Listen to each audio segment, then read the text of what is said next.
ओम गुरुर्ब्रह्मा गुरुर्विष्णु गुरुर्देव महेश्वर गुरुर्साक्षात् परम ब्रह्म तस्मै श्री गुरुवे नमः। कल की कथा में रजोगुण, तमोगुण और सतोगुण ये तीनों के बारे में बताए। कहते इसी प्रकार जीवन की हर क्रिया में आप अपने में और दूसरे में तमस और रजस और सत्व के भाव देख पाए। और भी आप पाते हैं कि सारा संसार ही इन तीन गुणों से उत्पन्न भावों से मोहित हो जाता है। कोई रजोगुण की ओर जाता है, कोई सतोगुण की ओर जाता है, कोई तमोगुण की ओर जाता है। इन्हें इतना भोगना, प्रयोग करना चाहता है कि इन तीनों गुणों से परे मुझे अविनाशी अद्भुत चेतनता जो कि इनकी जन्मदाता और पालक है, उनको देखते सुनते और समझते नहीं। जिसने इन तीनों गुणों को बनाया उसको कुछ समझते नहीं। राजसी जीवन में अपना आराम करते हैं या तामसी जीवन में अपना आराम करते हैं। सात्विक में तो चल नहीं रहे। हाँ, जिसने बनाया इन तीनों गुणों को उनको भूल जाते हैं। जिसने सूरज चांद बनाया, जिसने सारा जगत बनाया, उन ईश्वर को सदा मनाओ, उन्हें प्रेम से शीश झुकाओ। था कि नहीं कविता में? यही कारण है कि मन, बुद्धि और विवेक को हर लेता है और समता भरे फल रहित कर्म नहीं हो पाता। जैसे आपके शरीर का नाम राम, रहीम और डेविड है, और इनको जन्म देने वाले माँ जो इनके कार्य को देखने वाली साक्षी या आत्मा का नाम सर्वगुण है। तो जन्म देने के कारण इन तीनों में इन सर्वगुण माँ का रक्त, जिन्स आदि है। पर बड़े होते होते ये तीनों अपने संप्रदाय हिंदू, मुस्लिम, ईसाई के प्रयासों में जुड़ जाते हैं और अहंकार अपने ऊंचे होने का पाल लेते हैं। पीछे दी गई अष्टमाया में उलझ जाते हैं। तामस तो कभी रजस और कभी सत, तो ऐसे नहीं होगा ना। आप तीनों तरफ दौड़ रहे हो तो तीनों तरफ में कैसे होगी? एक बार भगवान का नाम लिए फिर राजसी जीवन में चले गए, एक बार भगवान का नाम लिए जय श्री राम और फिर तामस में चले गए, तो कैसे होगी? सबको, तीनों को एक समान मानने वाली, प्यार देने वाली सर्वगुण माँ इन्हें भाती नहीं। माँ को कोई पूछता नहीं। नामांकन हो गया, तुम्हारा ये नाम, तुम्हारा ये नाम, तुम्हारा ये नाम, और साक्षी जी को पूछा ही नहीं, माँ को पूछा ही नहीं। अलग अलग रहने लगे, अपने अपने संप्रदाय को मानने लगे। अब बताएं, उन्हें भले बुरे, अच्छा बुरा का ज्ञान कौन देगा? कौन उन्हें धर्म, अच्छे भले के कार्य का ज्ञान देगा? अष्ट माया से जनित उत्पन्न हुई इच्छाओं के दुष्चक्र में वही फंस जाते। जिसने जन्म दिया उसी को भूल जाते। जिसने अपनी रीति रिवाज पता है, जिस घर का जो रीति रिवाज है, जो जिस धर्म से चल रहे हैं, बेटा को वही अनुकरण करना चाहिए ना। हाँ, अब बेटा तीसरा धर्म में चला गया, तीसरे कार्य में चला गया, माँ तीसरे कार्य में चला गया, तो कैसे होगा? क्योंकि माँ की बात तो मानते ही नहीं, जन्मदाता की बात तो मानते ही नहीं, तो कैसे होगा? तो फल प्राप्ति कैसे होगा? माया के द्वारा उनके माँ के कर्तव्य को भुला दिया जाता है। तो आप समझे, माँ के अंश तो तीनों में थे, पर माँ अलग हो गई। तो यही जो है तमोगुण, रजोगुण और सतोगुण का प्रभाव है। इसीलिए इस गुणों में मत जाओ, केवल सतोगुण को ध्यान करो। जन्मदाता माँ है, माँ के आज्ञा के अनुसार चलो, उन परमात्मा के आज्ञा के अनुसार चलो, सत्य मार्ग पर चलो, तो फिर भगवान के पास से सुखी जीवन रहेगा, कभी दुखी होगे। रजोगुण में जाओगे तो फिर तमोगुण आ जाएगा, फलस्वरूप आप जो है दुखी हो जाए। 7वां अध्याय के 16वां श्लोक बताता है कि मेरा कृष्ण जी का चेतनता का निरंतर ध्यान रखने वाले,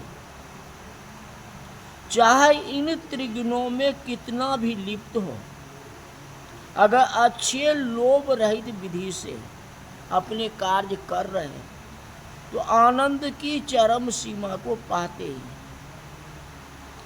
इसी तरह के अच्छे कार्य करने वाले 4 प्रकार के व्यक्ति आप बन सकते हैं।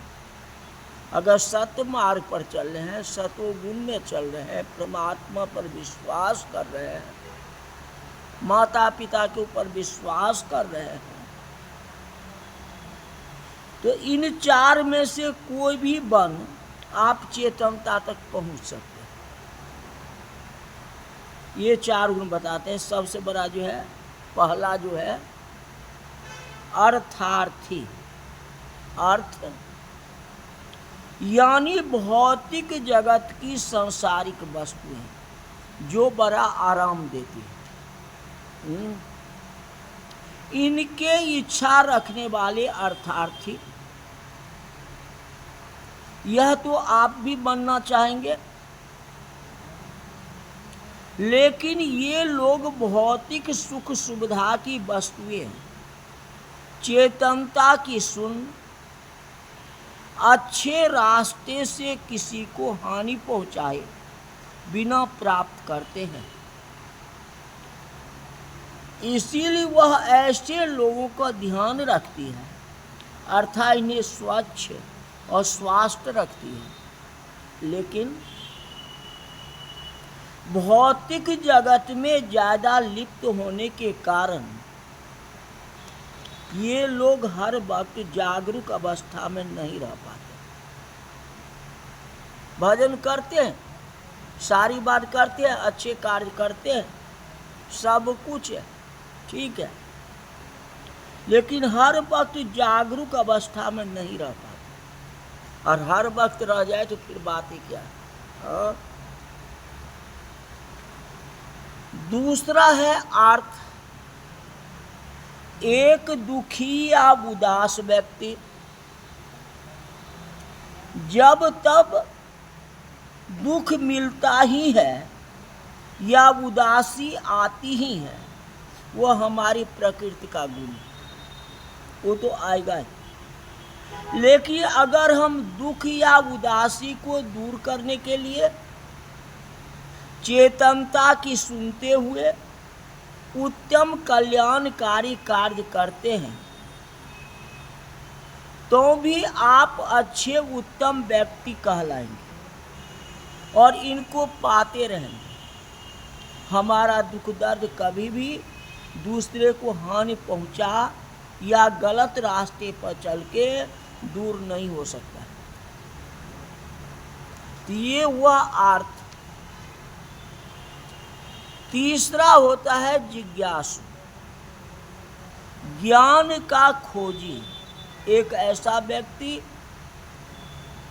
जो कि अपने ज्ञान की प्यास मेरे अर्थात चेतनता के सही स्वरूप को जानकर ही बुझाना चाहता है। आपसे से अधिक ज्ञान पाने की जिज्ञासा है, तो चेतनता का ज्ञान प्राप्त करके अपनी दुर्बलता या कमियों को दूर करने से ही आप काफ़ी हद तक जागरूक चेतन रह सकते हैं। इसलिए अपनी चेतनता को सही विचार देने के लिए स्वाध्याय, स्वयं का अध्ययन अति आवश्यक।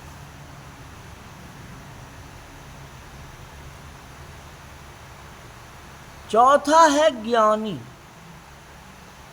केवल चेतन अवस्था को चाहने वाला। चेतनता को इतना जानने के बाद आप चाहेंगे कि चाहे आप अर्थ धन कमाने में हैं या दुख दर्द में हैं या ज्ञान की खोज में हैं, पर हर पल हर क्षण होश हवास में जागरूक रहो। यही इच्छा ही आपको ज्ञानी बनाती है। सबसे पहला है जागरूक होना, और अब चेतनता तक अस्थायी रूप में पहुंच जाते। अभी जागरूक नहीं है तो नहीं पहुंच सकते, कभी भूल भुलैया हो जाएगी। 7वां अध्याय के 17 और 18वां श्लोक बताते हैं कि एक ज्ञानी व्यक्ति ही सदैव कल्याण का कार्य कर सकता है। इसके लिए न तो रुपये पैसे की चिंता करता है, न दुख दर्द को बीच में आने देता है, मतलब भूल जाता है, और ज़्यादा ज्ञान प्राप्ति में दूसरे के भले के कार्य से विलग नहीं होता। वह केवल चेतन रहना चाहता है। आप अवश्य ज्ञानी बनना चाहोगे तो गीता कहती है जो ज्ञानी सर्वश्रेष्ठ है, और रामायण में भी कहा गया जो ज्ञानी प्रभु ही विशेष प्यारा। इसलिए सबसे अच्छा है ज्ञानी बनो, सबसे अच्छा। अब प्रश्न आती है कि अन्य देवी देवता जैसे वाहिगुरु आदि और उस एक की महिमा, आप समाज में लोगों को मंदिर, मस्जिद, गुरुद्वारे, चर्च या गुरु आश्रम में जाते देखते हैं, पूजा, इबादत, प्रार्थना करने या प्रवचन सुनने के लिए। बच्चों को इन सब से दूर रखा जाता है, यह कहकर कि अभी आपका खेलने का समय, खाने का समय, पढ़ने का समय। तो मन में प्रश्न उठना चाहिए कि क्या मंदिर आदि में चेतनता के दर्शन नहीं होते? क्यों माँ बाप बच्चे को उनमें शामिल नहीं करते? अध्याय 7 के श्लोक 20 में यही समझाया गया है।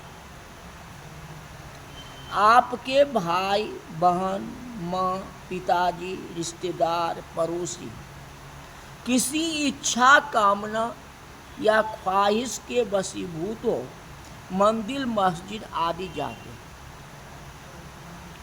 सबसे बड़ी इच्छाएं या कारण है खाली समय व्यतीत करना या मन को शांत करना या दूर से दर्शनीय स्थान का भ्रमण करना या वैदिक ग्रंथों के संदेश, कुरान की इनायतें या बाइबल की बातें इत्यादि सुन के जीवन सुधारने की इच्छा। इसी प्रकार कुछ पाना, सफल होना, काम बन जाना जैसी अन्य छोटी छोटी सी इच्छाएं के कारण से लोग अन्य देवी देवताओं को पूजते हैं या तरह तरह के कार्यक्रम, तिथि अनुसार त्योहार, जल से माता की चौकी, पाठ, ईद, इफ्तिहार, शबद, कीर्तन इत्यादि की आयोजन करते हैं। आपकी परीक्षा में अच्छे अंक से उत्तीर्ण होने की कामना भी करते हैं। लेकिन गीता श्लोक 7वां अध्याय के 21 और 22वां में समझाते हैं, यह सभी लोगों की चेतनता ही है कि उनमें किसी आलंबन, किसी आकार या निराकार सहारे का पद्धति या प्रवचन आदि के प्रति विश्वास उत्पन्न करती है और इस विश्वास को विकसित करती है। अब इसको विस्तार से कल बतलाएंगे, इसका क्या होता है विश्लेषण कल कराएंगे। अन्य देवी देवता, वाहिगुरु इत्यादि क्या है इसके बारे में कल बताएंगे। आज की कथा यहीं तक रही। बोल वृंदावन बिहारी लाल की जय।